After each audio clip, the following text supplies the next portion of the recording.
Olá, sejam todos muito bem-vindas, bem-vindos. Estamos começando mais uma mesa redonda virtual aqui do T-Fórum, a primeira do ano de 2022. Eu sou Rafael Homer, repórter do T-Fórum. Eu vou mediar a discussão de hoje, que vai ser centrada no tema da diversidade no segmento de TI. Nós estamos gravando esse papo no final de junho e, como todo mundo sabe, no dia 28 de junho é celebrado ao redor do mundo o Dia Internacional do Orgulho LGBTQIA+, que são populações historicamente excluídas, mas que têm recebido mais atenção de empresas nos últimos anos, inclusive na área de TI, né? Então a gente resolveu pegar carona nesse momento de celebração da diversidade para ter uma discussão mais ampla sobre essa questão, abordando como o segmento de TI tem trabalhado para integrar times mais diversos, né? Trazendo também mais mulheres, mais pessoas negras, outros grupos minoritários, trazê-los para dentro da tecnologia, né? O tema da diversidade e da inclusão tem avançado muito nos últimos anos, em boa parte devido à promoção das agendas ESG, a sigla em inglês para ambiental, social e governança, que passou a ser algo essencial para as organizações, um assunto dentro dos conselhos, um assunto também que é uma demanda de investidores. Então, nesse contexto, a questão da diversidade já não é mais vista simplesmente como um imperativo moral, né? Mas também como uma vantagem de negócio, já que times mais diversos têm origens, ideias, têm referências mais diversas, e isso ajuda na promoção da inovação também. Então, nós temos 4 convidados super especiais aqui para o debate de hoje. A Roberta Ezar, sócia de Digital e Analytics da UI. Francis Navarro, diretor de TI da BRZ. A Adriana Kira, superintendente de TI do Banco Pan. E Emanuele Magno Osório, head de TI da First, empresa de tecnologia do Santander. E vamos ouvir as perspectivas de todos eles sobre essa questão da diversidade. Mas antes, eu queria apresentar o Pedro Hag, que é gerente de estudos da IT Media, e convidá-lo a apresentar alguns dados importantes sobre uma pesquisa que a IT Media está fazendo, carreira de TI, falando sobre a questão da diversidade, que vai também ajudar a orientar o nosso debate. Então, Pedro, por favor, bem-vindo. Legal, Rafa, obrigado. Bom, boa tarde para todos. Como já foi colocado, a ideia é que eu traga para vocês alguns dados dessa parcial da pesquisa que a IT Media está conduzindo, uma pesquisa onde a gente entrevista profissionais de TI de todos os níveis, desde o estagiário, aprendiz, até o diretor, o head das áreas de TI das empresas, onde a gente procura entender principalmente o perfil de quem é esse colaborador, qual que é o estágio da carreira, que momento que eles estão e o que motivam eles, né? Quais são os desafios e os motivadores também para sanar as grandes dúvidas do mercado. Acho que todos vocês aí, líderes, né, das respectivas áreas, sentem, né, que existe uma demanda muito maior do que a quantidade de profissionais hoje em tecnologia que a gente tem disponível. Então, essa pesquisa ela surgiu num primeiro momento, para mapear quem são esses colaboradores de TI, e num segundo momento, o que eles buscam, né? Como que a gente vai conseguir chegar numa equação para, pelo menos, facilitar a retenção daqueles que aí estão, né? Então, hoje eu trago, em caráter excepcional, uma prévia dessa amostra, bem breve também, para não atrapalhar muito o discurso, mas contextualizar e dar alguns panos aí para que vocês tenham a discussão por trás, tá? Eu vou compartilhar aqui com vocês a minha tela. Bom, como eu disse, essa, né, é uma das sondagens que a IT Media faz ao longo do ano. E aí eu trouxe para vocês aqui os resultados parciais. Então, quais são as conclusões, né, que a gente chega, primeiro observando esse perfil de uma forma mais generalista, tá? Então, quando a gente pensa em identidade de gênero, né, a gente vê que 87% hoje desses colaboradores, e aqui a gente está falando, tá, pessoal, de 442 respondentes. Então, é uma pesquisa que traz uma amostra bastante significativa e está super bem representada em todos os perfis, tá? Então, destes, 87% são homens, se identificam como homens, 13% se identificam como mulheres, e a gente não teve nenhuma menção, né, de identidade de gênero, seja trans, não binária, né, outros gêneros.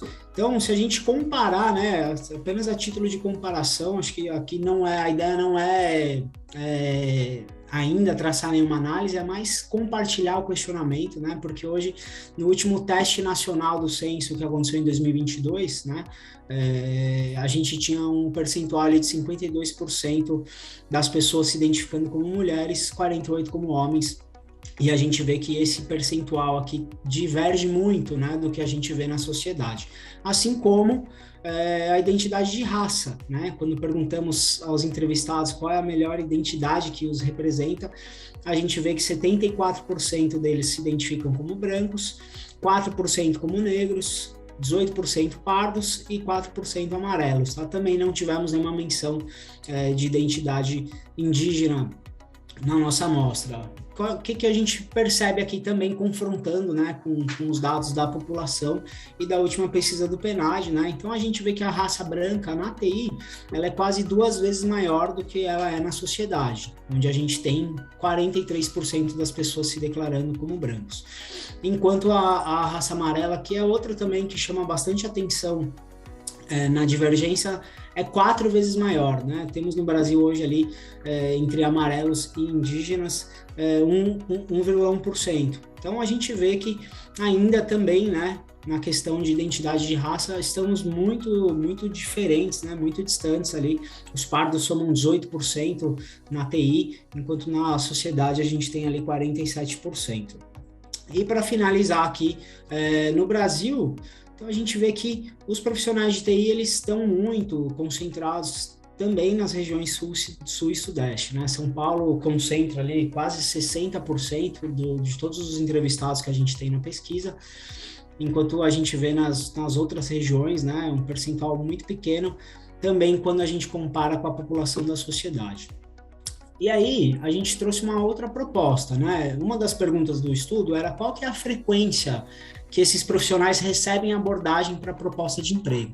Então, eu cruzei aqui algumas informações para a gente ver, né, em diferentes níveis, né? Então, essa é a mesma pergunta quando a gente fala em relação a cargo, né? Então, a gente vê que, só traduzindo para vocês, tá, gente? O verdinho são aquelas pessoas que dizem que frequentemente recebem proposta de emprego, ocasionalmente é o azulzinho e raramente é o vermelho.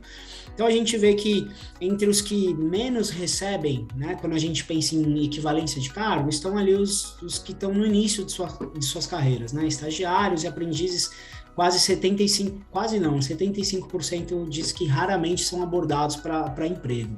Entre os analistas também, a gente vê que é um dos menores percentuais ali que recebem raramente propostas, enquanto os especialistas, né, são os que mais são abordados. Então, aqui talvez a gente pode dizer, né, que o mercado, ele vai atrás, ele tem buscado talvez profissionais já um pouco mais preparados, né, um pouco melhor formados. Isso fica claro aqui também quando a gente olha na questão da idade, né? Então, os que têm menos de 25 anos são os que menos recebem abordagens de proposta de trabalho, enquanto a gente vê que profissionais ali que têm entre 31 e 40 anos, então, né, são ali talvez o perfil de especialistas, coordenadores adiante, né, são os que mais recebem essa abordagem. E eu também circulei ali quem tem mais de 50 anos, acho que também faz parte desse grupo de diversidade, né, os idosos também são pouco acessados, né, 15% só deles diz que recebem frequentes ali abordagens de trabalho. Tá? Quando a gente pensa em identidade de raça, então aqui a gente vê que talvez ainda seja cedo para a gente afirmar ou chegar nessa análise, mas a gente começa a observar que o mercado ele já busca mais essa diversidade, né? A gente vê que isso talvez ainda não aconteça, porque a discrepância na tela anterior a gente viu que ainda é muito grande, mas os negros são os que mais recebem abordagens de trabalho com frequência, né? E em contrapartida também é o que tem um maior percentual de raramente, né?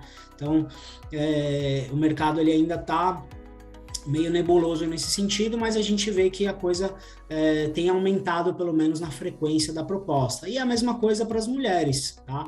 A gente vê que o percentual de frequentemente de mulheres, ele é um pouco maior do que o dos homens, mas o de raramente, ele é bem maior do que o dos homens, né? Então, fica aquela dúvida ainda de se o mercado, de fato, está buscando para ampliar essa diversidade ou se ainda existe uma restrição.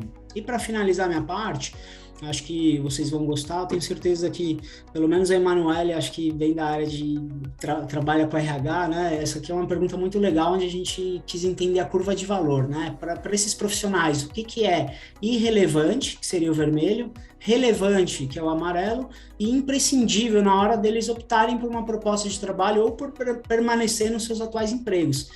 Então, gente, entre os fatores que mais imprescindíveis, né, se destacam ali o bom ambiente de trabalho, 70% dos entrevistados falam que isso aqui é imprescindível, desenvolvimento profissional e reconhecimento. A gente pode dizer que isso aqui é indiscutível para a grande maioria dos entrevistados. Porém, acho que aqui é um ponto de alerta, né, preocupa um pouco, 31% dos entrevistados ainda considera irrelevante trabalhar em um lugar que promove a diversidade. Então, é um dos percentuais ali maior de irrelevante que a gente tem, né, junto com o dress code informal e setor de atuação da empresa, trabalhar em um local que promove a diversidade, para 31% deles ainda é irrelevante. E o que mais preocupa é que se a gente filtrar apenas os profissionais que têm cargo de gestão, ou seja, aqueles que têm o poder de decisão para contratar para suas equipes, esse número ele sobe para 39%. Então, acho que é um ponto aí que talvez vai fomentar a discussão de vocês, né? Quase 40% dos gestores diz que é irrelevante trabalhar num lugar que apoia, que promove a diversidade, né? Então, eu trouxe esses pontos para vocês, para fomentar um pouquinho a discussão. Vou acompanhar aqui a discussão. Espero que vocês tenham gostado. Essa pesquisa, ela encerra aí o campo, provavelmente até o final dessa semana. E a gente aí, nas próximas 2-3 semanas, deve ter um material muito bacana com todos os resultados que a gente chegar dessa pesquisa. Valeu. Obrigado, Pedro, pelas informações. Acho que são provocações muito interessantes, essa última principalmente, né, essa falta de visão da relevância, e acho que mostra também como, apesar da discussão da diversidade ter ganhado muita força nos últimos anos, a gente ainda tem uma maioria branca e uma maioria masculina na área de TI, né? E agora eu queria passar a palavra para os nossos convidados aqui, né? Sejam todas bem-vindas, bem-vindos. Obrigado por toparem estar aqui com a gente nesse debate. E para começar, eu vou trazer essas provocações que o Pedro trouxe, mas para começar, acho que seria legal ouvir de vocês um panorama das empresas de vocês na relação às iniciativas de diversidade, saber um pouco quais são as ações que vocês tomam e o que as empresas estão empregando, como elas estão atuando com esse tema. E para começar, acho que vou convidar primeiro a Roberta, né? Ela tem mais de 25 anos de experiência em consultoria no segmento de TI, hoje atua na UI. Então, Roberta, se puder compartilhar com a gente, né, como a UI tem visto essa questão e trabalhado a pauta de inclusão dentro da empresa também, né? Claro. Então, a UI acaba sendo, né, uma esfera muito grande. Eu estou dentro da consultoria de tecnologia, mas a UI tem uma área de diversidade e a gente tem o que a gente fala de grupos de afinidade, né? Então, a gente tem Professional Black Network, que tem uma liderança, tem o Unity, que é LGBTQI+, tem o time de neuros diversos. Eu acabei focando mais na parte do Women in Tech, que é a parte de diversidade de gênero para consultoria de tecnologia. E aí é isso que eu consigo falar com mais propriedade, até com os dados, né? Então, quando 4 anos atrás, então se tinha já uma diretriz estratégica muito forte, né, de aumentar a representatividade de mulheres, principalmente em cargos de liderança, e a gente via isso até que fluindo bem em áreas como área de consultoria tributária, impostos, mas quando a gente olhava a consultoria, a gente tinha um gap muito grande, né, de mulheres. E aí a gente criou, né, o Women Tech, eu e algumas outras sócias da UI, já replicando, entendendo o que tinha de melhor globalmente, mas tentando adaptar para a nossa realidade daqui, né? E a gente começou com os números muito ruins, assim, então a gente tinha 10% de representatividade de mulher em liderança, tudo, a gente começou a aprofundar um pouquinho os programas. Então, hoje a gente tem uma série de iniciativas, a gente tem mais de 200 voluntárias que ajudam no Women Tech, e a gente começou na base. Então, a gente tinha um problema de atratividade até, então a gente ouvia muito do time de talentos, do tipo, mas eu não chega currículo de mulher querendo trabalhar em tecnologia. E a gente começou a explorar e não é muito, a realidade não condiz muito. Existe muita mulher com vontade de migrar, engenheiras, formadas em outras formações de STEM que gostariam de atuar na área de tecnologia, mas a gente não estava atraindo, né, direcionando oportunidades para esse grupo. Então, isso foi um primeiro, revisão de processos. Outra coisa também que a gente formatou foi flexibilizar um pouco, né, a entrada. Então, por que eu tenho que escolher algumas faculdades? Por que eu tenho que ter um nível de inglês muito alto? Então, que é um pouco do que o Pedro falou, né, de os melhores formados, ainda tem um pouco esse estigma, tem que ser técnico, ele não tem certificação A, B ou C. Então, eu falo, não, a gente forma, vamos trazer, né, a base, né, de lógica, de matemática, ela tem, a gente forma. Então, a gente começou a flexibilizar. E aí, o resto dos programas é daí para frente, porque não adianta também eu atrair, eu equiparar. Então, a gente, em 1, 2 anos, melhorou muito, equilibrou muito o nível de contratação. Hoje está quase 50-50. Mas aí tem todo o pós, né? Eu não posso simplesmente trazer essa profissional para dentro da área e não dar um apoio para ela se desenvolver na carreira. Então, a gente fez todo também trilhas de treinamento específicas para desenvolvimento, inserção em grupos de afinidade para palestra, para participar em hackathon, para participar, dar oportunidade, né, de desenvolvimento para essas mulheres. E hoje a gente está focado muito nas iniciativas externas, então colaborar, né, com as outras empresas para a gente somar forças e ver o que cada um tem de melhor para a gente adotar melhores práticas, mas também no nível de liderança, trabalhar a parte de mentoria reversa, viés inconsciente, porque aí entra também na diversidade de gerações, né? A gente, em consultoria, tem uma base muito jovem, mas também ainda tem várias gerações aí no meio do caminho. Então, para ter um time diverso, trabalhando integrado, a gente precisa pôr todo mundo para se entender. Então, hoje a gente está com várias iniciativas aí nos níveis mais de liderança mesmo. Tentei ser rápida. Joia. Obrigado, Roberta. Eu queria passar agora a palavra para a Adriana, que, além de ser superintendente de TI do Banco Pan, você também integra o MCIO Brasil, né, que é uma associação de mulheres CIOs aqui do Brasil, para trazer iniciativas em prol da inclusão de mais mulheres no mercado de TI. Então, eu queria ouvir de você, né, o que o Banco Pan está fazendo, como está encarando essa questão, e você, como você também se engaja pessoalmente com isso. Legal. Vamos lá, Rafa. Bom, assim como a Roberta trouxe, né, o contexto da UI, aqui no Banco Pan a gente também trabalha com os grupos de afinidades, né? Então a gente tem o Orgulho Pan, que trata as questões do LGBTQIA+, o Pan para Todos, que trabalha pessoas com deficiência na linha do PCD, o Afropan, que são para pessoas pretas e pardas, e mulheres que fazem, que a gente trabalha a inclusão das mulheres não só no mercado de tecnologia, no mercado de trabalho, mas como que a gente proporciona um ambiente em que as pessoas se sintam bem, né, para todos os grupos, e aqui eu falando das mulheres que fazem, porque eu sou sponsor desse grupo. E a gente vem percebendo, né, que no contexto geral do banco, grupos como esses trabalham questões mais abrangentes em todas as áreas. Eu, como head de tecnologia, enxergo que em tecnologia a gente precisa de mais profundidade nesse tema, principalmente falando de mulheres na tecnologia.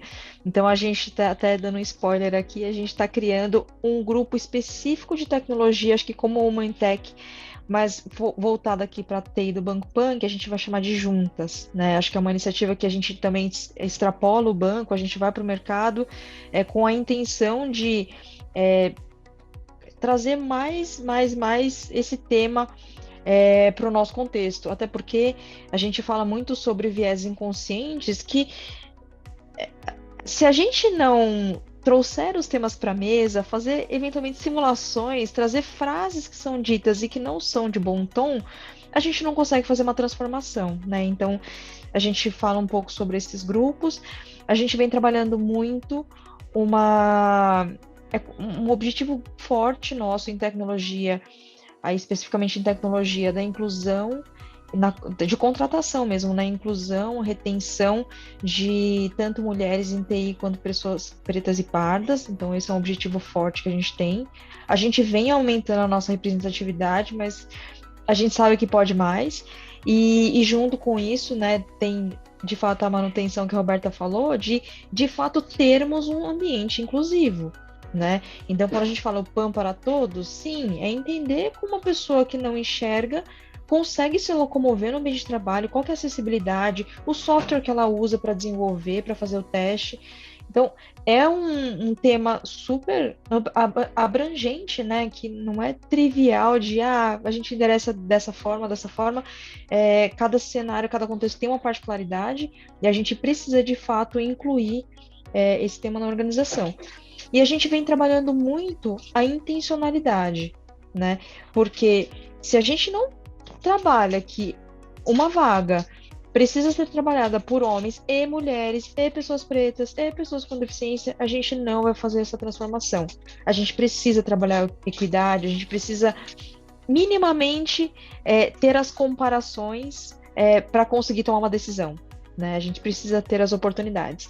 Então, como introdução aqui, são as iniciativas que a gente trabalha aqui no Banco Pan.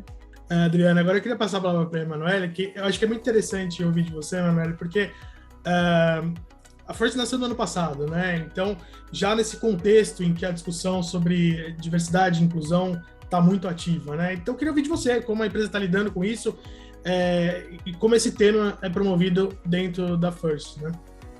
Legal, Rafa. Prazer conhecer vocês. Já quero conversar com a Roberta, já quero conversar com a Adriana. Porque eu acho que a Roberta falou uma coisa na qual eu acredito muito, que essa troca de boas práticas talvez leve a gente mais rápido e mais longe, né? Ou mais longe e mais rápido. Então, eu acredito muito nisso também. Bom, a First, ela foi anunciada no meio do ano passado e ela nasceu no 1º de janeiro deste ano. Claro que já existia a área de tecnologia do Banco do Santander, mas ela era uma área que tinha uma empresa de tecnologia, uma parte do time de tecnologia ficava no banco, era bancário. Então, o que a gente... O reconhecimento básico e óbvio, né? A relevância do pilar de tecnologia para qualquer negócio nos fez tomar essa decisão e especializar uma empresa nesse mundo de tecnologia, né? Então, deu um trabalho gigantesco para quem já estava aqui. Eu cheguei em fevereiro desse ano, então eu peguei uma parte do trabalho já pronta. Bom, com 6 meses de companhia lançada, a gente passou aí o último trimestre começando a estruturar a conversa de diversidade, tá? E foi muito bacana o processo que a gente viveu aqui. Primeiro, porque o Santander já vem trabalhando esse tema de diversidade há alguns bons anos, né? Pensando no mercado financeiro mais tradicional, então a gente assumiu lá atrás a ambição de ter até 2025 40% das posições de liderança, superintendentes e acima da companhia ocupada por mulheres e 40% da nossa população representada por pessoas da raça negra. Esses 2 pilares, quando você fala em metas mesmo quantitativas, mas também tem toda a frente de LGBT, tem a de pessoas com deficiência, tem a diversidade de geração, de formação também que a gente trabalha aqui, né? Que a gente não quer só pessoas que fizeram administração de empresas, pensando o negócio e a inovação, como você falou no começo, né, Rafa? Então, a gente já encurta um pouco do nosso caminho aqui, pegando esse know-how do banco e aplicando os aprendizados aqui já na First, tá? O que a gente descobre nessa trajetória?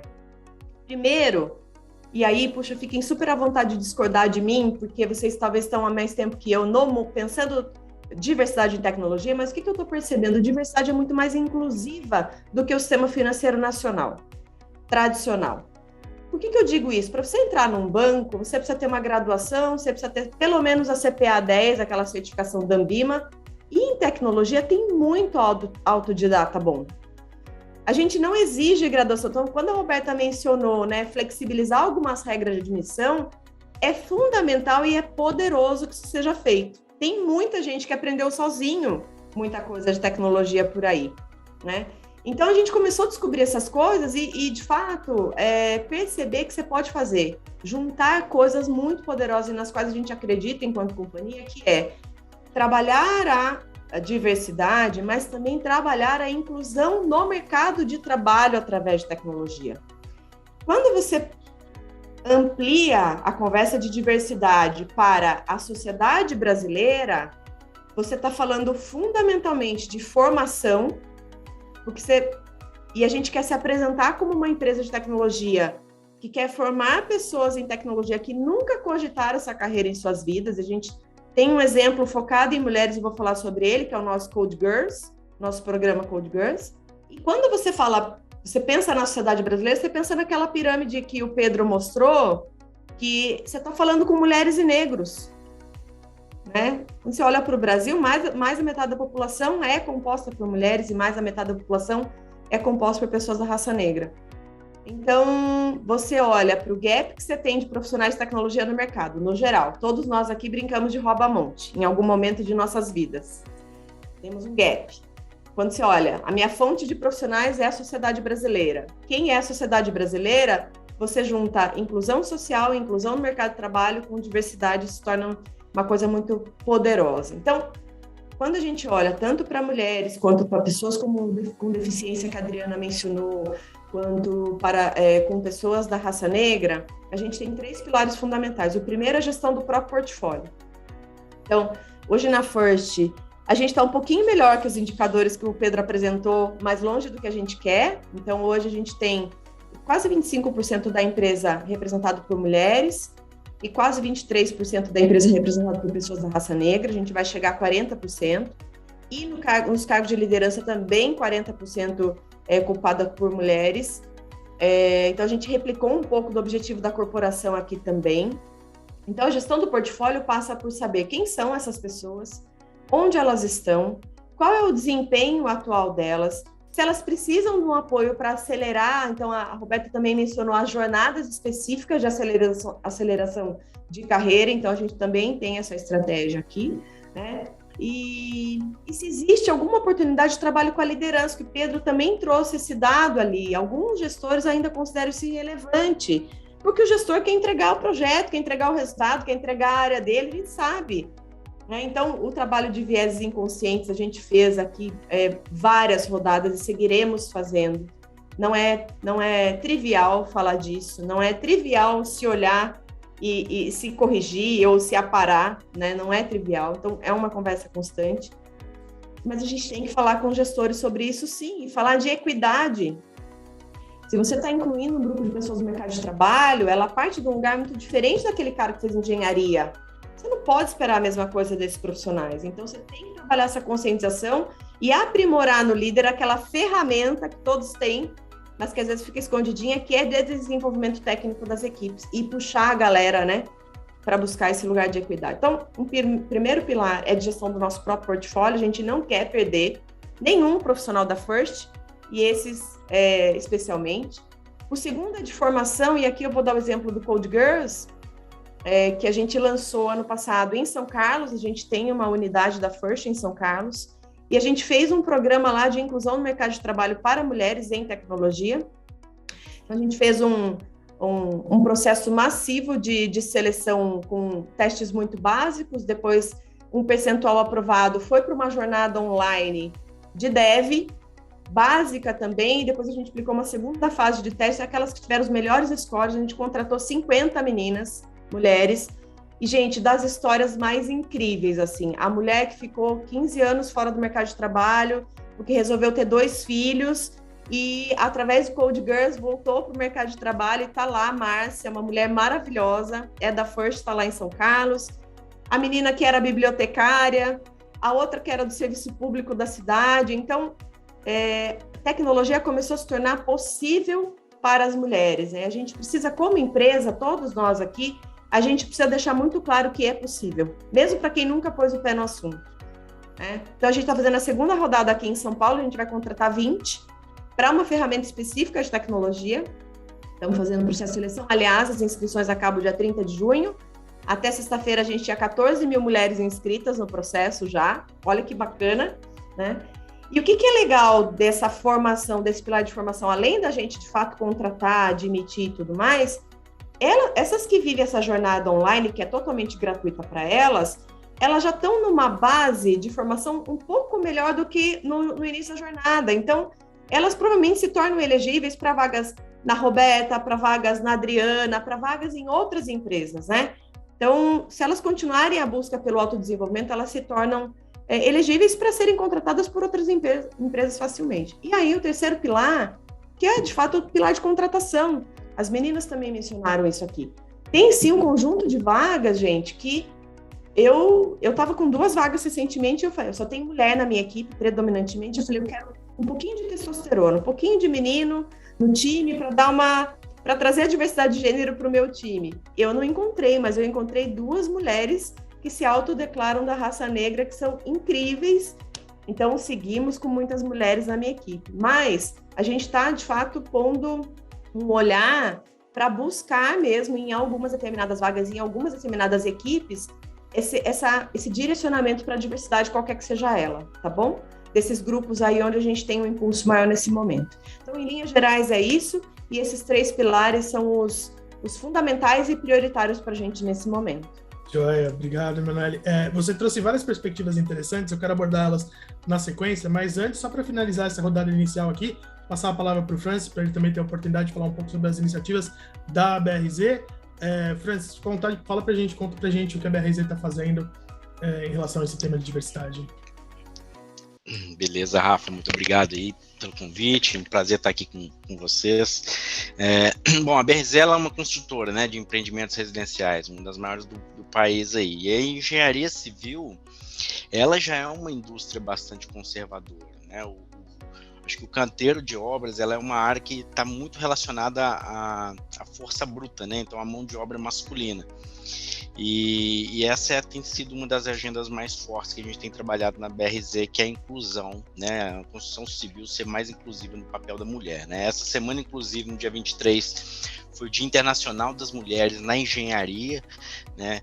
E isso remeteu e teve diversas ações aqui na BRZ. A CEO da BRZ, ela é mulher, né, e inclusive está de licença maternidade, que tem sido uma outra agenda forte que ela tem trabalhado, que é dos filhos no currículo, né, ou seja, o papel da mulher na engenharia e da mãe também, né, então acho que isso tem sido bastante relevante para a gente. E quando a gente olha nessa perspectiva sobre o papel da mulher e a construção civil ser mais inclusiva, né, a gente tem alguns avanços, mas a gente também tem alguns desafios, sabe? Sobretudo na parte dos avanços, a gente dando um passo até atrás do mercado mesmo, antes do mercado de trabalho, né, quando a gente olha ainda nas universidades, o ingresso da mulher nos cursos de engenharia tem tido avanço, né? Então, quando a gente olha nos últimos 10 anos, foi mais de 100%, 120% aí de mulheres nos cursos de engenharia, né? E inclusive também, quando a gente já olha para o mercado de trabalho, mulheres em cargos de gestão em construtores, empreiteiros e tudo mais, né? Então, olhando nesse contexto, né, aqui na BRZ, o que a gente tem trabalhado forte tem sido essa diversidade de mulher, né, e a diversidade, obviamente, remete à inclusão, né, e para a gente aqui o foco então tem sido respeito, dignidade, inclusão da mulher. Eu acho que a gente até tem uma máxima aqui que a gente fala que não é questão de subir ou baixar a régua, é questão de trocar a régua, né? Então a gente tem ainda os desafios de incluir mais mulheres, mas sobretudo também quando a gente ainda olha na nossa agenda, o que é muito forte para a gente é o canteiro de obras. Então, como que a gente ainda tem de desafios para avançar, de oferecer mais oportunidades para as mulheres no canteiro de obra, né, como azulejista, eletricista, marceneiras, pintoras, né? Só que isso tudo requer melhorar um pouco da mentalidade dos contratantes, né, dos empreiteiros, que também fazem muitas contratações. Então, assim, para finalizar aqui, então, a minha fala, eu acho que nossa pauta tem sido muito isso, de divulgar mais o trabalho das mulheres. Depois até recomendo quem quiser seguir a CEO da BRZ, que é Eduarda Tolentino, no LinkedIn. Ela tem uma agenda muito forte lá, ela é bastante engajada nesse papel da mulher, na liderança, na engenharia e principalmente também agora com a maternidade dos filhos no currículo, sabe? Joia, Francis, obrigado. Passando agora para uma rodada um pouco mais aberta, um aspecto interessante que a Emanuele comentou é essa troca de boas práticas, né? E acho que isso é muito importante, a gente ouve muito como ter metas é algo importante quando a gente está falando de inclusão e de promoção de diversidade. E todos vocês falaram um pouco sobre iniciativas e resultados dessas iniciativas. Queria pedir que vocês pontuassem uma ação específica que trouxe resultados transformadores e que vocês consideram ser uma melhor prática da empresa de vocês e que acreditam que possa ser reproduzida ou até trazer algum tipo de experiência para outras empresas que buscam promover diversidade dentro delas. Se alguém quiser começar... Posso começar até pegando o gancho da Emanuele mesmo, né? Que Roberto. É uma coisa que eu acredito muito também, que a gente melhorou muito em KPIs, da mesma forma que ela fala de capacitar na base, né? Então, a gente tem um grupo de software, um grupo de dados, um grupo de automação, e a gente fez parceria com alguns parceiros bem grandes, né? Até os bancos, Microsoft, SAP, para montar essas trilhas de conhecimento. E a gente abre as inscrições independente de processo seletivo. Então, o foco, de fato, é dar mentoria e é justamente trazer essas histórias que a Emanuele falou, que, gente, quem participa desse tipo de programa é demais, assim, porque o nível de engajamento, depois que elas são selecionadas, seja, né, na nossa própria empresa ou empresa dos colegas, é incrível, assim, porque a gente tem dados, né, e aí trazendo um pouco dados para mesa, que em cerca de 6 meses, essas meninas já são high performance, porque elas estão tão determinadas, e muitas vezes com um filho pequeno, com todo o dia a dia para criar, mas elas ficam tão gratas de ter sido valorizadas, de falar, passei na prova, concluí a trilha, me certifiquei, que aí elas continuam, assim, não para. Então, elas, assim, é coisa de 6 meses, mesmo a gente está com isso desde 2019, é incrível você acompanhar a performance, assim, e depois elas replicam isso, né? Então, elas criam outro, e elas doam de volta em grupos de estudo, para ajudar outros colegas, não só mulheres, a também seguir uma evolução de carreira, né? Então, isso é muito legal. Tem a parte das mulheres, mas tem também outros grupos de vulnerabilidade, porque a plataforma é aberta, então é de fato 50 a mais. Também tem histórias incríveis do pessoal que, eu já tinha me aposentado, eu fazia numa linguagem muito antiga, mas eu não quero ficar parado, tipo, eu me aposentei, eu queria trabalhar, e eu sou técnico, eu gosto da área técnica. Então, quando eles voltam, então tem 2 aspectos muito legais, não só da oportunidade, mas da troca, porque às vezes é isso, uma pessoa mais experiente, ela sabe dar aula, ela sabe dar mentoria, ela tem casca, né? E aí ela pega a molecada que também tem todo esse traquejo digital, design thinking, UX, e você põe isso para trabalhar, é muito legal, assim. Então eu queria pegar o gancho dos dados de que, de fato, uma vez que você dá esse tipo de oportunidade, e é um investimento de tempo, de dedicação, de montar as trilhas, fornecer ferramentas, mas vale muito a pena depois, a hora que você vê o resultado, né? Os números não mentem. Joia. Adriana, quer compartilhar alguma coisa? Eu vou puxar na sequência aqui, muito na linha de parcerias que a gente vem fazendo, tanto de criação de programas para o mercado, e aí fazer o nosso trabalho social também, de trabalhar a base, né? Então, fornecer ferramentas para pessoas que nunca tiveram oportunidades de estudar, de pagar um curso de forma gratuita e trabalhar tanto linhas básicas de programação, introdução à cloud. A gente fez um bootcamp o ano passado, né? Trabalhando muito a programação para ambientes distribuídos e cloud. Esse ano a gente está trabalhando um foco mais em dados, que a gente acredita aí muito estatisticamente, né, que a gente tem uma carência hoje muito grande de profissionais qualificados nessas áreas, e isso só tende a crescer. Então aí o nosso trabalho de, poxa, se a gente tiver a oportunidade de capturar algumas pessoas também para fazer parte do nosso grupo, vai ser excelente. Mas de 1.000 pessoas, teremos 2 no grupo, 10 no grupo, 50 no grupo, o restante estarão capacitados e qualificados para qualquer oportunidade no mercado. Então a gente vai fazendo esses programas e parcerias aí muito no voluntariado, né, com o Instituto Proa, que a gente trabalha muito palestras, formação, como fazer as entrevistas, como fazer um currículo, e para ajudar essa galera que também está com muita fome de aprendizado e está começando agora. Programaria mais focado no público feminino também, né? E casos incríveis do tipo, nunca tive a oportunidade de estudar, fui mãe, já tenho meus filhos que agora estão mais crescidos. Gostaria de entrar no mercado de trabalho. Será que isso é possível com, sei lá, 35, 40 anos? Completamente possível. Então, a gente se fortifica muito nesses eventos, nesses momentos, né? Então, tem essas parcerias.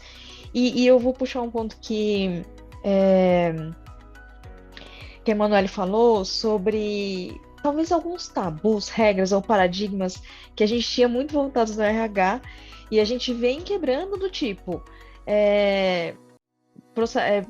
filtro lá, avaliação do RH para esse candidato, para uma posição de analista sênior. Não, mas o candidato não tem graduação. Mas e qual é o problema dele não ter graduação? Ele tem N especialidades, ele tem N, né, experiência, o cara, ele escreve num fórum, ele dá palestra no TDC, e porque ele não tem uma graduação, eu não vou contratar essa pessoa, eu quero muito essa pessoa. Então, a gente começou gerando alguns choques, mas que hoje... Isso é igual, acho que é igual em todo lugar, mas depois vale a pena. Vale muito a pena. E aí, no começo, né, é meio impactante, assim, mas acho que nos abre para o novo e justamente a gente está falando de diversidade, né? Então, diversidade até mesmo de situações, de não só dos casos que a gente falou aqui, né, dos temas que a gente falou aqui, de LGBTQIA+, de PCD, pessoas pretas, mas, poxa, diversidade de momentos, de gerações, alguém comentou aqui, né, de ideias, então, isso é muito legal, isso é muito gostoso. A gente fala muito de times multidisciplinares, né, histórias de vida também soma nesse contexto, né? Então, essa é a minha contribuição aqui. Assim, daria pra gente ficar a tarde inteira falando sobre várias questões e eu tô adorando esse papo. Mas eu vou deixar a Emanuele falar também. Fofa. Eu quero abordar um outro aspecto, porque acho que as meninas me representaram super bem aqui na fala delas, eu não vou repetir. Mas eu quero explorar um aspecto que Rafa nos provocou a pensar assim, no que traz sucesso, né? Eu acho, Rafa, lidar bem com a frustração, ter coragem e resiliência nos leva para o sucesso. Porque tem que desconstruir muitos conceitos, além dos vieses, sobretudo, tem que desconstruir muitos conceitos organizacionais nos quais a gente acreditou a vida inteira. Então, quando você flexibiliza numa formação, numa graduação, num idioma, na geografia em que esse profissional está, onde ele está, de onde ele trabalha, passa por muita desconstrução do que a gente acredita. A pandemia acelerou essa desconstrução, porque os modelos, né, de trabalho remoto estão aí. Eu acho que ela acelerou, trouxe clareza do quanto é possível você ter uma equipe espalhada por um país continental como o nosso e ter êxito nessa estratégia. Mas isso também está exigindo das companhias e, de novo, dos gestores, um aprimoramento das ferramentas de monitoramento de desempenho, de performance, os modelos de incentivos, as ferramentas de acompanhamento dos projetos e tudo mais. Então, as coisas estão acontecendo todas ao mesmo tempo, né? Esse é um aspecto. E quando eu falo de resiliência, coragem, eu falo assim, a gente vai se frustrar na jornada, né? Porque, e é natural, que bom, né? Que a gente tá com coragem de lidar com uma coisa tão complexa assim, que vai trazer frustração. Porque muitas vezes os resultados, eles não são, né, naquele patamar que você imaginava. Então, às vezes é difícil você achar profissionais, né, naquele conjunto ou naquela forma idealizada. E a gente que tem que rever se os nossos critérios continuam muito rigorosos, se o nosso processo de desenvolvimento e jornada online, as bolsas, os bootcamps, estão alinhados a esse público que a gente quer atingir, né? Então, se a gente é muito apaixonado pela nossa ideia, a chance da gente se frustrar é muito maior, né? Então, o convite que eu faço aqui é, em todo o processo, estejamos abertos, né, a ouvir o que pessoas mais experientes, né, que a gente tem para nos trazer, companhias mais maduras em suas estratégias tem para nos contar, porque isso encurta o nosso caminho, né? Então, acho que eu só acrescentaria essa questão do foco e, de novo, para fechar, impacto social leva tempo para acontecer, gente, né? Então, impacto social leva bastante tempo, a gente tem que perseverar no caminho, não desistir na primeira derrota, ou no primeiro projeto que não trouxe aquele resultado pensado, idealizado, porque essas coisas levam tempo e o aprimoramento é super importante que aconteça na jornada. Sem dúvida. Eu gostei muito de duas coisas que vocês falaram. A Adriana falou sobre quebrar tabus, o Manuel falou agora sobre lidar com frustração e desconstruir esses conceitos empresariais. Eu queria levar a discussão numa direção mais ou menos relacionado a isso, que são pedir que vocês falassem sobre desafios não óbvios que vocês descobriram nessa jornada por inclusão e diversidade, né? E o que eu quero dizer com desafios não óbvios? Recentemente teve uma pesquisa do Future Forum falando sobre como trabalhadoras mulheres e outras minorias são menos inclinadas a, por exemplo, voltar para o escritório com essa retomada pós-pandemia, né? Por conta de preocupação com segurança, com discriminação, ou até por responsabilidades de cuidador, né? E o LinkedIn fez uma pesquisa similar também que apontou que isso também é uma realidade na comunidade LGBTQIA+. E aí entra a questão do problema do viés de proximidade, né? Que pessoas que não estão na empresa depois de uma retomada, elas podem ficar invisibilizadas pela liderança, enfim. É uma discussão não óbvia que surgiu por conta do contexto da pandemia, né? E queria que vocês falassem um pouco sobre isso. Quais foram os desafios que vocês enfrentaram, que vocês enfrentam, que vocês descobriram depois que começaram a enfrentar a questão trazer a discussão da inclusão e da diversidade. E acho que eu vou passar a palavra para o Francis, se o Francis puder comentar um pouco sobre esse tema, né? Já que você comentou, Francis, a construção civil é esse ambiente conservador, né? Não é tradicionalmente associado à questão da diversidade, mas quem quiser também compartilhar alguma experiência depois, fica à vontade. Legal, muito bom, Rafa. Eu acho que a gente tem alguns pontos aqui, sim, que eu acho que estão muito mais relacionados à parte de recrutamento, sabe? Que estaria ali a questões não tão óbvias assim, que a gente possa enxergar no primeiro momento, né? A gente faz algumas reflexões aqui, e eu prometo ser breve aqui, mas eu vou tentar contextualizar e aí já te respondendo. Basicamente assim, né? Quando a gente olha para as orquestras sinfônicas ali na meados da década de 70, 95% ali das pessoas que compunham a orquestra eram homens, né?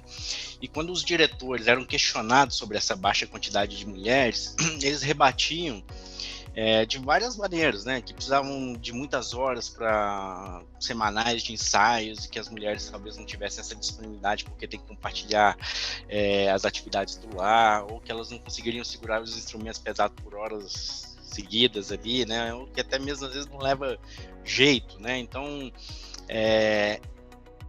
basicamente assim, olhando nessa perspectiva de processo seletivo para mulher, né, e naquela ocasião eles resolveram fazer um experimento que foi mudar o processo de seleção da orquestra, né? Então eles fecharam umas cortinas, né, eles criaram uma cortina entre os candidatos e os avaliadores, né, e ali apenas os avaliadores podiam ouvir a qualidade da música, que é o que mais importa, né, para a orquestra, e é a única coisa que podia ali de fato ser notada. E aí o resultado, que é o que impressiona, as mulheres começaram a passar, isso é um fato, né? As mulheres começaram a passar para as próximas etapas de seleção, né? E aí mostra que as justificativas, então, dos diretores eram totalmente sem fundamento, né? Na prática ali, que eram talvez menos de 5% das mulheres na orquestra sinfônica, foi para mais de 25%, hoje é por volta de 35%. Então a reflexão que fica aqui, que eu quero contextualizar assim, é que os diretores, quer dizer então que naquela época os diretores das orquestras sinfônicas eles não queriam ter os melhores na sua orquestra? Eu acho que claro que queriam, né? Só que efetivamente no modelo que eles trabalhavam no processo seletivo, eles não estavam talvez selecionando os melhores, né? Então, qual que é a nova forma que a gente tem que trabalhar, né? E naquele caso mostrou exatamente ser o contrário, né? Que as mulheres participando, se tinha as pessoas, né? Que produziam a melhor qualidade de música. O que a gente tem que fazer nas nossas empresas, nas nossas organizações, para a gente ter realmente os melhores, né? No nosso time, principalmente em cargos de gestão, olhando nessa perspectiva, né? Joia. Emanuele, quer Rafa, eu quero comentar uma outra perspectiva, assim. Você falou dos desafios não óbvios. Eu acho que algumas falas de alguns gestores, gestoras também, às vezes trazem perspectivas que não são óbvias, né? Então, a gente tem que trabalhar a liderança para que ela seja inclusiva, acolhedora, trabalhe a equidade e tudo mais. Mas eu me lembro que eu vivi uma situação e acho que o poder de trazer para a consciência essa conversa, para a consciência das pessoas, né? Eu fui para a sala de aula, a gente tem a academia corporativa aqui no grupo, e eu fui eu sou uma multiplicadora dessa academia, eu sou multiplicadora de diversidade, eu fui, e era uma sala que tinha 48 homens. Eu pensei, essa sala vai ser difícil. para falar de diversidade? Bom, eu comecei a apresentação e tal, e tinha um cara que eu amo, hoje a gente é super próximo, ele entortava o olho, cada coisa que eu falava. E tal. Em determinado momento, fim do dia, eu falei para ele, falei, cara, assim, por que você veio? Ai, Manu, meu chefe mandou. Ele foi super honesto comigo, né? Falei, puta, beleza, então. Falei, eu espero ter feito o seu dia ser menos sofrido, né? Do que você esperava por um mandato do chefe. Beleza, o tempo passou. Passou, assim, uma coisa de 4 meses, ele me procurou, falou, vamos tomar um café? Falei, vamos. Ele já era um senhor. Ele falou, eu entendi tudo. Eu falei, me fala, o que que você... Ele tinha uma filha, uma mulher, tinha sido admitida numa grande empresa brasileira como trainee, e ela tinha vivido uma situação de assédio porque ela era mulher. Quando ele me falou, eu entendi tudo pela minha filha, porque eu senti na minha carne isso, e ele se tornou um grande multiplicador daqueles conceitos dos vieses por conta daquilo que ele viveu. Então, eu conto essa história que eu vivi com ele, sempre que eu tô com as áreas aqui, falando de diversidade, dos vieses e tudo mais, né? Porque se a gente apurar um pouco do nosso olhar, a gente se depara com situações como essa o tempo todo, homens e mulheres, né? É o dia inteiro. Mas eu gosto muito disso que você está falando, porque eu também sou de inovação, né? Então eu sou muito da... E você ouve esses comentários o dia inteiro, toda hora. Porque é uma área que é isso que você falou. É comum você entrar numa sala virtual presencial com 40, 50 homens, e você ou duas, e é normal. Eu sempre uso os 5 porquês, porque às vezes vem essas afirmações que o Francis falou, mas por que você acha isso? Aí vem, né, a pessoa tem que parar para pensar numa resposta. Aí quando vem o segundo porquê, mas você fala, mas por que ela não carrega o piano? Ela não pode chamar alguém? Quando você chega no 5º porquê, a pessoa fala, talvez eu devesse dar uma chance. Ou talvez, né, assim, programa de mobilidade. Então, eu não vou indicar essa gestora porque ela tem 2 filhos. Por quê? Você perguntou para ela, né? Se isso é um problema? Por quê? Então você vai sempre, essa coisa dos 5 porquês, ou de fazer a pessoa trazer para a realidade dela, às vezes desafia um pouco essas situações do dia a dia. É isso, concordo total, Roberta.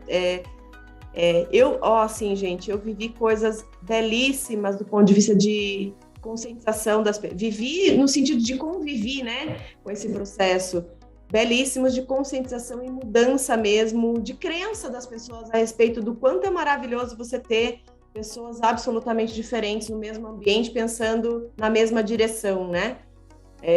E é muito bonito que o processo científico é isso, né? Eu idealizo ali uma tese, eu vou a campo testar minha tese, e eu descubro no fim que a minha tese não se comprova, ela não se prova, né? Então, a gente trabalha muito com isso aqui. Rafa, eu quis trazer um pouco dessa perspectiva, porque, no fim, as pessoas com quem você está trabalhando em termos de diversidade, você ajuda eles a colocarem essa lente e elas se tornam mais sensíveis pelas próprias situações que elas e as famílias delas vivem, e acho que esse é o modo mais poderoso de transformar e ganhar mais sócios na jornada. Sem dúvida, Emanuela. E você falou agora no final uma coisa interessante, que eu já quero fazer o gancho para a próxima pergunta aqui, próxima provocação. Você falou em processo científico, né, interprovas, e queria perguntar para vocês, todas as ações que vocês tomam, elas são baseadas em dados, em metas, em KPIs, e qual a importância disso? Qual a importância de orientar essas ações de diversidade, de inclusão, com metas, com dados e com ações, de fato, baseadas em métricas, né? Eu posso comentar aqui, assim, eu acho fundamental que a gente tenha um norte, sabe? Mas eu acho, Rafa, que quando a gente fala desse universo de inclusão, de diversidade, a gente precisa tomar cuidado com o tempo corporativo, o tempo do calendário, sabe? A gente tem uma consciência aqui, a gente assume que muitas vezes o tempo desses programas, ele é um tempo diferente, né? Falar de impacto social de um programa como Code Girls, por exemplo, Rafa, eu vou conseguir te falar daqui a 1 ano. Essas meninas já vão estar promovidas em projetos de maior complexidade, ganhando mais dinheiro, realizando mais sonhos, né? Então, sim, indicadores, sim, um conjunto de OKRs aqui, sim, um acompanhamento, sim, grupos, encontros recorrentes para seguir sentindo dessas pessoas como está a jornada delas com a organização e com a liderança, ali com os projetos onde elas estão, mas com aqui uma pitada de um tempo diferente, que é óbvio que é um tempo que talvez seja o tempo da equidade, que é o tempo de fazer com que essas pessoas atinjam um ponto em que ela possa ser comparada com uma régua BAL, um OKR padrão da organização, entendeu? Eu acho que é super importante ter essa sensibilidade e essa clareza. Complementando aqui esse ponto, Rafa, neste momento ainda a gente fala de, como a Emanuele comentou, OKR, de meta, de objetivo. Neste momento, isso é uma pauta porque a gente tem um caminho a percorrer, mas eu acredito muito, mesmo que seja uma jornada lenta e gradual e precisa ser constante e vai chegar num ponto que a gente não vai falar mais disso, porque vai ser o natural. Então, eu estou muito feliz com essa agenda porque são alguns passos que a gente está dando, né? Para que se torne natural. Eu tenho certeza, conquista após conquista a gente vai chegar lá. Então, para encerrar, pessoal, acho que eu queria encaminhar uma última pergunta, baseada na provocação que o próprio Pedro fez no começo da nossa discussão, trazendo os dados da pesquisa da Intermídia, que é justamente esse dado de que 39% das pessoas em cargos de gestão, né, consideram irrelevante o fato de trabalhar num lugar que promove a diversidade. Como vocês têm enfrentado o desafio do treinamento de lideranças? Porque isso eu acho que se conecta muito com a questão de você não simplesmente contratar e trazer essas pessoas para dentro das empresas, mas criar ambientes seguros para que elas possam prosperar e realizar o trabalho delas, né? Isso é algo importante para vocês? Como vocês têm lidado com esse desafio? Eu acho que é muito importante você ter, sim, sponsorship de liderança, top liderança, né? Então, isso estar na estratégia da companhia faz uma diferença enorme, né? Então, você começa de metas básicas. Então, eu quero ter 50% de contratação de mulheres ou de negros, ou seja lá o que for. Mas eu tenho um objetivo, seja ele de curto, seja ele mais de médio prazo. E aí se dar, né, empoderamento para as pessoas que estão tocando essa agenda dentro, né, da companhia. E aí criar as ações com as lideranças, e aí elas passam por diversas esferas, né? Desde a gente, de fato, mostrar dados e falar, olha, a sua área está ruim, né? Porque comparativamente, né, essa daqui aumentou, a sua ainda continua ali 3 anos atrás, não fez nada para evoluir, e você medir as pessoas por esses resultados em diversidade. Então, é uma forma, né, que o ser humano aprende pelo reconhecimento e aprende pela dor. Então, se você mede pelos maus resultados na questão de diversidade, as pessoas acabam se engajando um pouco mais em melhorar isso. Então, dados, eu acho que é muito importante. De fato, qualquer programa, seja ele, né, de curto, médio ou longo prazo, a gente medir desempenho dessas meninas, número de treinamentos realizados, número de certificações tiradas, números de hackathons que participou, enfim, é importante a gente guardar esses números. E as ações que são mais subjetivas. Então, treinamento de viés inconsciente é uma recorrente, é muito importante. Você cutucar, falar, você não participou ainda, líder, você ainda... Por que você não foi? Olha, tem 5 turmas aqui no próximo mês, entra numa delas. Porque depois que eles participam, é um pouco que a Emanuele, eu percebo, né? Eles voltam com outra, falando, putz, eu tinha um monte de viés e não sabia, né? Mentoria reversa é uma coisa que é demais também, então você colocar as pessoas dos grupos de afinidade para falar com alta liderança e trazerem as perguntas e as pautas. Eles saem chocados com uma consciência de que tem que fazer alguma coisa que está muito ruim, então isso sensibiliza, então é outro tipo de ação que não é tão quantitativa, mas que gera impacto, gera resultado, né? Então, eu acho que eu colocaria essas duas coisas. Ter o sponsorship, eu acho que é fundamental e faz muita diferença quando você tem isso na estratégia. E aí você colocar isso, de fato, nas métricas. Eu vou fazer um highlight aqui na fala da Roberta sobre sensibilização, né? Eu brinco aqui, né? A gente pode baixar um decreto dizendo que metade do nosso povo vai ser de mulheres e negros, pessoas da raça negra. Cara, não vai rolar. Por exemplo, vou usar um exemplo aqui que a gente vai estar estruturando agora um programa, a gente vai contratar 80 pessoas com deficiência na FIRST. A gente definiu a área, a gente definiu qual função, porque a gente vai criar a jornada específica para capacitar esses profissionais. E a gente agora está fechando a parceria com qual empresa vai nos ajudar a fazer a capacitação e qual vai nos ajudar a construir a jornada da capacitação. A empresa que vai nos ajudar no processo de seleção, atração e seleção, e depois a empresa que vai nos ajudar na jornada de capacitação. Eu preciso conversar com esses gestores sobre a sensibilidade que eles têm que ter ao receber esses profissionais nas suas equipes. E eu diria mais, eu preciso saber quem quer. Quem já tem, sabe, assim, a mente aberta, o coração aberto pelo amor, como a Roberta falou também, é pelo amor ou pela dor, pela convicção ou pela conveniência, não importa, mas assim, quem tá afim, né? E quando você, assim, agora o lado bom, né? Quando você faz esse convite, você tem muita pessoa interessada, porque também tem gente mais inquieta com a condição do nosso país, né? Puxa, a falta de oportunidade que o brasileiro tem. Então, eu acho que o pilar, quando você fala de gestores se importarem, o pilar de sensibilização é fundamental. Não, eu sou super de acordo aí com o que a Emanuele disse. Eu acho que esse é um dos caminhos, né? A sensibilidade ali dos gestores. Porque quando a gente olha, se não me engano, era 39%, né? Que mostrava o indicador ali. E basicamente isso é total real, sabe? Quando a gente tem conversas informais assim, a gente vê que realmente é muito chocante a falta de sensibilidade de alguns gestores, né? Desse ganho que eles podem ter com a inteligência coletiva, né? Que um grupo mais diverso, que pode ter mais perspectiva de diferentes pessoas, né? Isso pode remeter a uma capacidade do nosso grupo de trabalho, talvez se adaptar mais facilmente a algumas mudanças, né? E o gestor hoje, ele não tem essa sensibilidade na prática. Eu vejo isso assim, por pares, por líderes que a gente conversa, que realmente é muito difícil de perceber, né? E especialmente aqui na construção civil, né? A gente tem uma superintendente da engenharia, que é a área mais relevante aqui dentro da BRZ. É uma mulher também, uma mulher jovem, inclusive, e ela não está nesse papel porque a gente falou assim, ela é mulher. Não, porque era a melhor pessoa que a gente tinha, tá certo? Então, ela era a melhor pessoa que a gente tinha para poder ocupar exatamente essa ação.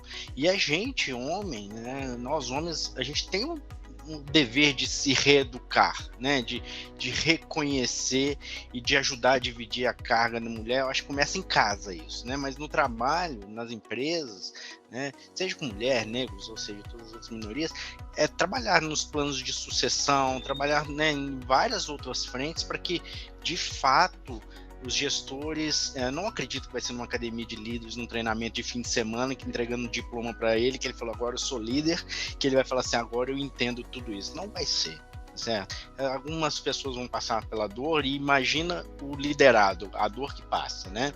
Então, as empresas, eu acho que também concordo que isso, às vezes, de uma maneira top-down, com um baita patrocínio, pode ser um catalisador, um baita gatilho para a gente poder criar essas oportunidades, né? Eu acho que é isso. Quando a gente trata desiguais de forma igual, eu acho que isso não leva à inclusão, né? Eu acho que a gente tem que criar as oportunidades para que tudo isso aconteça, né?